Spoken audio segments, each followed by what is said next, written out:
وصفه ترند قلب الدنيا على التيك توك، هعملها لكم بقى بطريقه سهله جدا جدا. البيك ماك تاكو مخبز. طبعا التورتيلا سهل جدا وسندوتش سريع قوي قوي، مش هياخد في ايديك بالظبط 5 دقايق وهتكوني مخلصاه.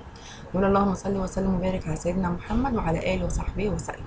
اول حاجه على طول هنبدا بالخيار المخلل. الخيار المخلل طبعا لو ما عندكيش بتقدري تعمليه في البيت بطريقه سهله جدا.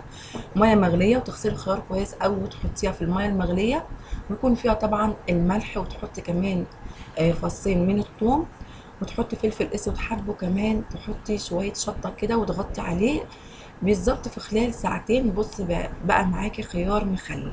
اهم حاجه تظبطي طبعا الملح. ببدا بقى اقطعه على طول بالشكل دوت كده، يعني قطع صغيره خالص، لانه بيدي طعم بصراحه للوصفه بتاعتنا حلوه جدا جدا. هقطع بقى الكميه اللي معايا كلها كده بالشكل دوت. وكمان جبت خس كابوتشا، بتغسليه كويس قوي وتبداي تقطعيه كده بالشكل دوت، قطع صغيره خالص. يعني الحاجات دي التجهيزات بتاعت طبعا الوصفه بتاعتنا. هنجهزيها الاول على طول كده عشان نعمل اسرع كده صوص بيتحط على البرجر بتاعنا دوت، حلو قوي قوي. قطعت خلاص اهو، كمان مقطعه بصل قطع صغيره خالص كده بالسكينه. وابدا بقى على طول اشيل كده الخس بتاعي واحطه في طبق. اجيب بقى الخيار المخلل وتحطي له بقى طبعا الكاتشب والمايونيز وشويه بصل مفرومين والمستردة، من كل حاجه كده معلقتين كبار مليانين. حطي بصل بودر وتوم بودر كمان، هيديله طعم حلو جدا جدا. وهقلب بقى كله كويس قوي كده بالشكل دوت. ممكن تحطي تشيلي صوص، ممكن تحطي هوت صوص في قلب الصوص دوت. جبت بقى خبز التورتيلا دوت، ما لقيتش الا المقاس ده بصراحه، في مقاس اصغر من كده.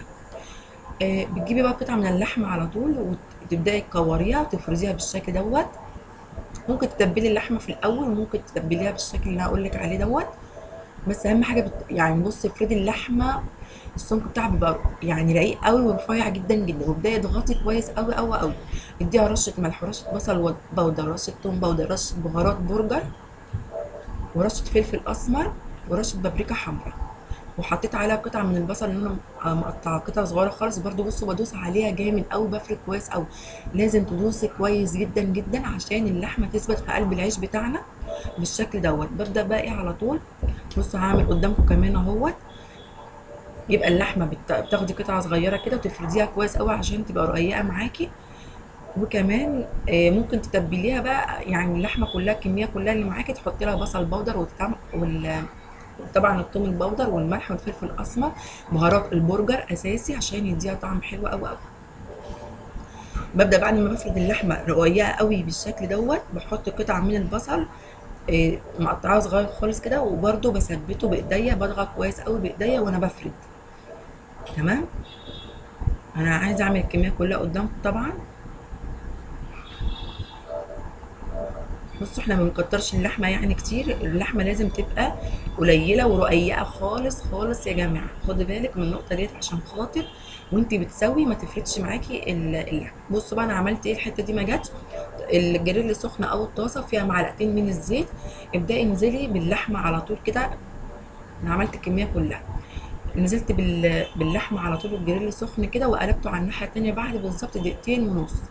دقيقتين ونص. ابدأي بقى لو عندك جبنه شيدر حطي، بعد كده حطي خس الكابوتشا، حطي الصوص اللي احنا عاملينه بالخيار المخلل دوت، الكاتشب على المايونيز على المستردة، بصل بودر وتوم بودر. ممكن تحطي كمان تشيلي صوص او هوت صوص في قلب الصوص ده، بيبقى حلو جدا جدا في البرجر طبعا. بيك ماك برجر يعني ما اقولكوش حلو. اهم حاجه طبعا بتحطي في الجريل زبده او زيت. وكمان بتحطي اللحمه كده على وشها الاول تستوي، بتاخد لها دقيقتين 3 بتستوي معاكي على طول. النار تكون متوسطه ما تبقاش عاليه. وكمان تبداي تقلبي الناحيه التانيه وتحطي بقى كل اللي انت عايزاه في قلب البيك ماك معانا طبعا. سندوتش حلو جدا، جربوه. اشوفكم في فيديو جديد، والسلام.